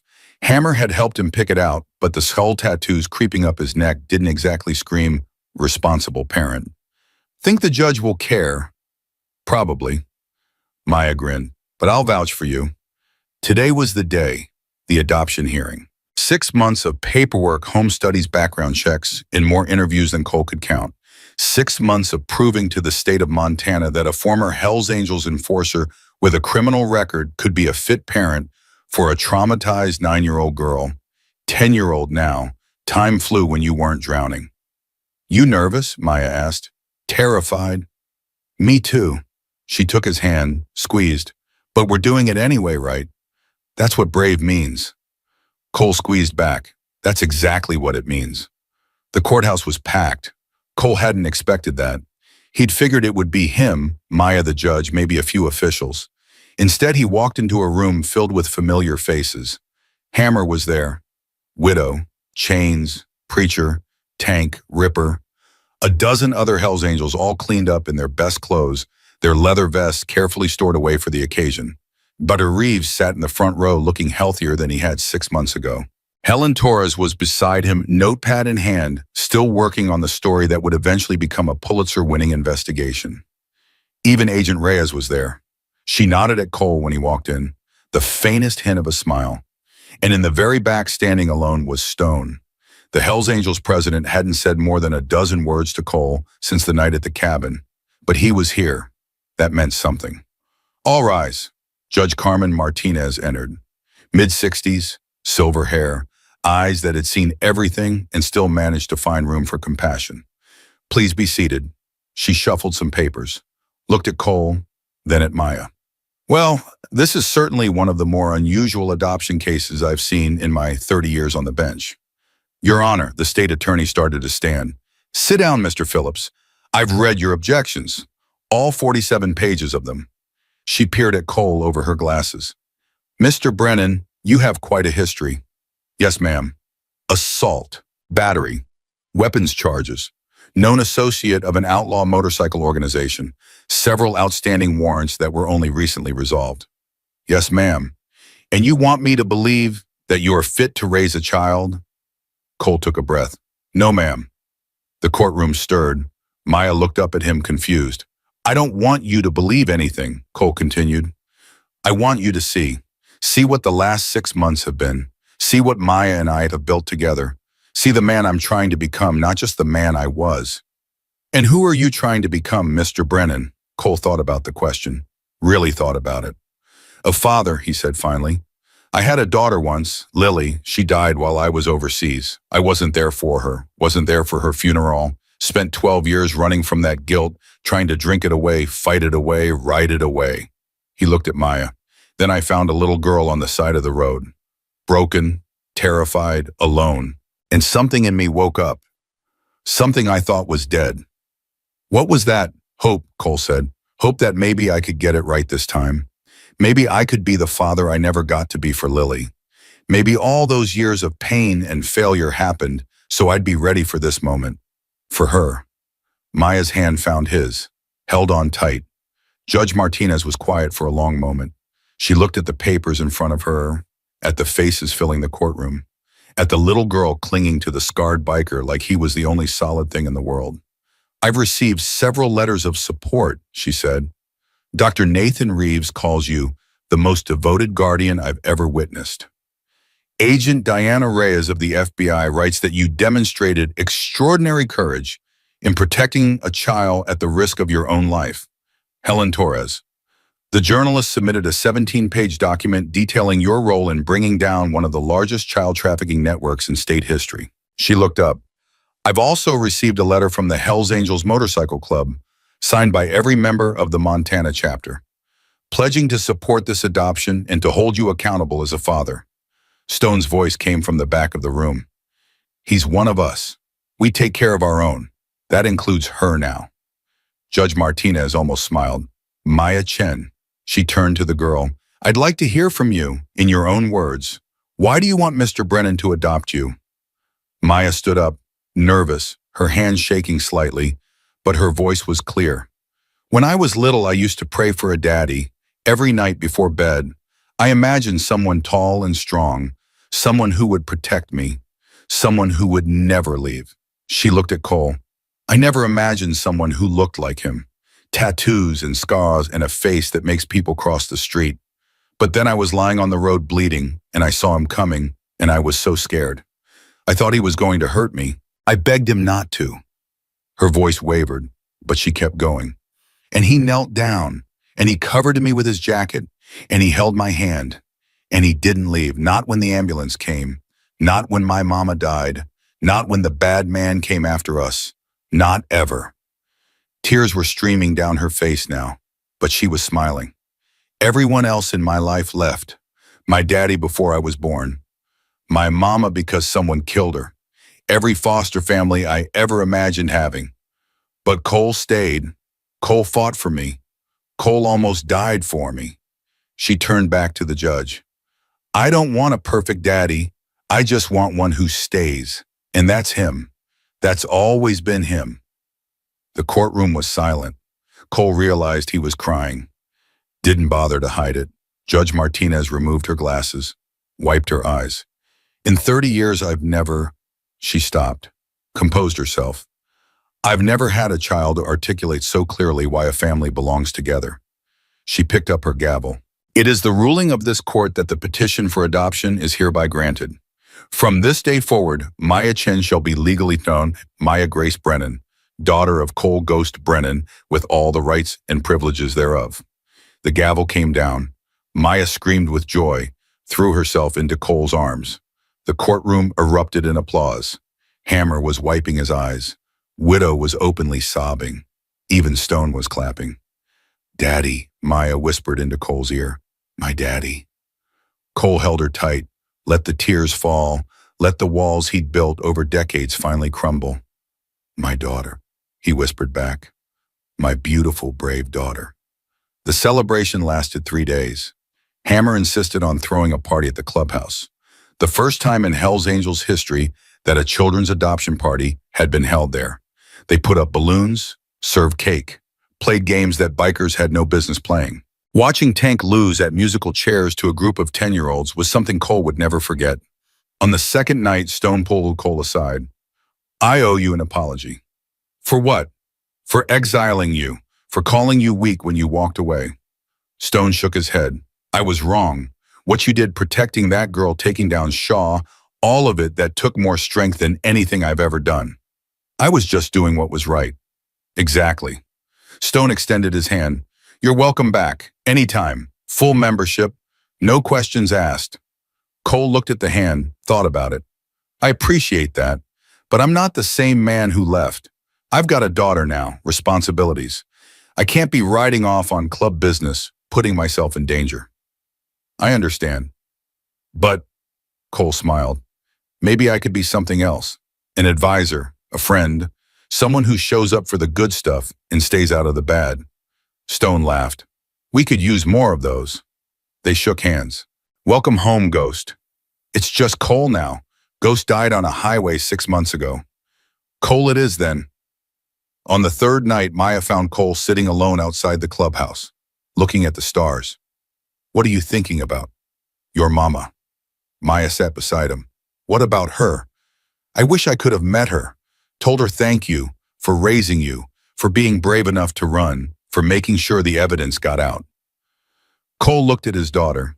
She saved a lot of kids, Maya. Her courage saved a lot of kids. I know. Maya leaned against his shoulder. I think about her every day, but it doesn't hurt as much anymore. Is that bad? No, baby. That's healing. That's exactly what she would have wanted. Do you still think about Lily? Cole nodded. Every day. Does it still hurt? Yeah, but different now. It used to be sharp, like a knife in my chest. Now it's more like a weight I carry. Heavy but manageable. And sometimes when I look at you, I think maybe Lily sent you. Maybe she looked down and said, Daddy needs someone to love again. Give him Maya. I think that too. They sat in silence for a while, father and daughter, looking at the stars. Daddy? Yeah. Are you happy? Cole thought about the question, really thought about it. Yeah, he said, for the first time in a long time, I really am. 3 months later, the trial began. Victor Shaw faced 47 federal charges: child trafficking, murder, conspiracy, money laundering. The evidence was overwhelming. The testimony was devastating. Cole was called to testify on the second day. He told the jury everything. Finding Maya, the car crash, Shaw's threats, the chase, the firefight at the cabin, every detail, every moment, every choice. But the moment that mattered most came from Maya.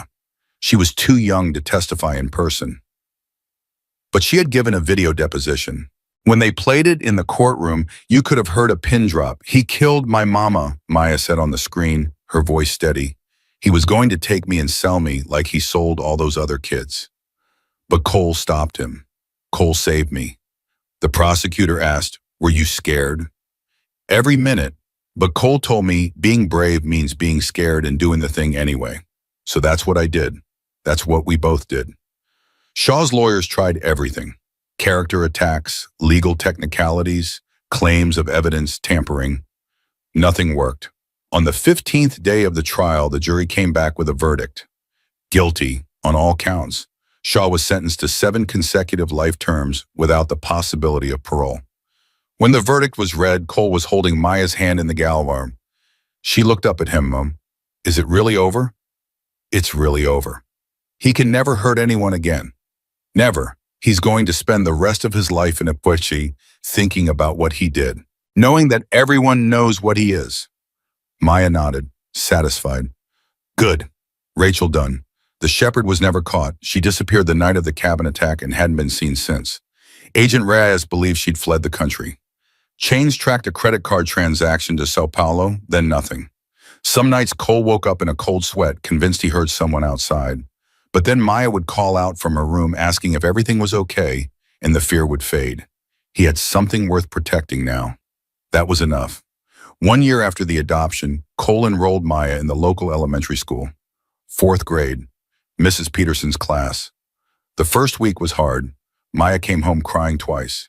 Kids asking about her parents, about why she lived with that scary biker man. Cole wanted to march into the school and explain things to everyone. Hammer offered to bring the whole club, create a different kind of parent-teacher conference. But Maya stopped him. I can handle it, she said. I've handled worse. She was right. By the second week, Maya had made 2 friends. Sophie, a girl who loved horses, and Marcus, a boy with glasses who was almost as good at math as she was. By the 3rd week, she was invited to a birthday party. By the 4th week, she came home with a permission slip for a field trip to the Natural History Museum. Can I go, Daddy, please? Cole signed the slip without hesitation. Have fun, baby. Life found a rhythm. Cole got a job at a motorcycle repair shop in town. Nothing fancy, honest work, enough to pay the bills and keep the small house they had rented on the outskirts of town. Maya went to school, made friends, learned to ride a bicycle, discovered a love of art that reminded Cole sometimes painfully of the drawings Lily used to make. On weekends, they'd ride together, Maya on the back of Cole's Harley helmet, too big for her head arms wrapped around his waist. They'd find a quiet spot by the river and eat sandwiches and talk about everything and nothing. Dr. Reeves came to visit once a month. He'd given up his position at the hospital, said he was too old for the stress. Now he spent his time volunteering with trauma survivors. Kids mostly. Kids who'd been through what Maya had been through. You saved my granddaughter, he told Cole one evening. They were sitting on the porch while Maya practiced cartwheels in the yard. Not literally. I know Emily is still out there somewhere, but you gave me hope. Hope that someday someone will save her too. We'll find her, Cole said. Chains is still searching, so is Helen. They won't stop. I know. Reeves watched Maya land a perfect cartwheel and throw her arms up in triumph. In the meantime, I'm grateful for what you've built, for what you've become. I'm not anything special. That's where you're wrong. Reeves looked at him. You're exactly what that little girl needed. And maybe, just maybe she was exactly what you needed too. Cole couldn't argue with that. The Hells Angels changed too. Stone stepping down as president. Hammer took over. First order of business establishing a foundation in Grace Chen's name. They raised money for child advocacy, partnered with Helen Torres to fund investigations into trafficking networks. Became against all odds a force for good. Who would have thought, Widow said at one of their fundraising events, a bunch of bikers saving kids instead of scaring them. People can change, Cole said. That's the whole point. Did you change, or were you always like this, just hiding it? Cole thought about the question. I think the man I was supposed to be got buried under a lot of pain and bad choices. Maya helped me dig him out. She's a special kid. The most special. 2 years after the adoption, Maya asked the question Cole had been dreading. Daddy, can I learn about Lily? They were sitting at the kitchen table, Maya doing homework, Cole pretending to read a magazine. What do you want to know? Everything? What she looked like, what she liked, what made her laugh? Maya looked up. You never talk about her, and that's okay if it hurts too much, but I want to know my sister, even if she's not here anymore. My sister. Cole's throat closed up. Wait here. He went to his bedroom, pulled a box from the back of the closet, carried it to the table. Inside were photographs, report cards, drawings, a pink ribbon that Maya recognized immediately. That's the ribbon you always carry. Lily's favorite color was pink. She wore this ribbon every day. After she died, it was all I had left of her. Cole picked it up, ran his fingers over the faded fabric. I carried it for 12 years. Wouldn't let it go. Couldn't let it go. And now, Cole looked at his daughter. This brave, beautiful girl who had saved him just as much as he'd saved her. Now I think it's time to pass it on. He handed her the ribbon. Lily would have loved you, Maya. She would have adored having a little sister who was brave and smart and kind. She would have taught you to braid hair and paint nails and all the things I'm terrible at. You're not that terrible. I burned your birthday cake twice. The second one was edible. Cole laughed, really laughed, for the first time in years. I love you, Maya Grace Brennan. I love you too, Daddy. Maya tied the pink ribbon around her wrist. Now Lily's always with me too. Both my sisters, one in my heart and one on my arm. Both your sisters, Lily and Maya hesitated. And all the other kids, the ones Shaw hurt, the ones we saved, they're my family too in a way, right? Cole nodded, couldn't speak. I want to help them, Daddy, when I grow up. I want to be like Helen or Agent Reyes, someone who finds bad guys and stops them from hurting kids. You can be whatever you want to be.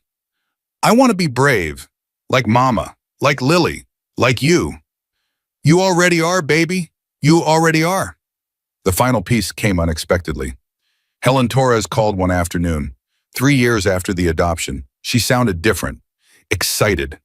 We found her. Found who? Emily, Dr. Reeves' granddaughter. She's alive, Cole. She's in a group home in Nevada.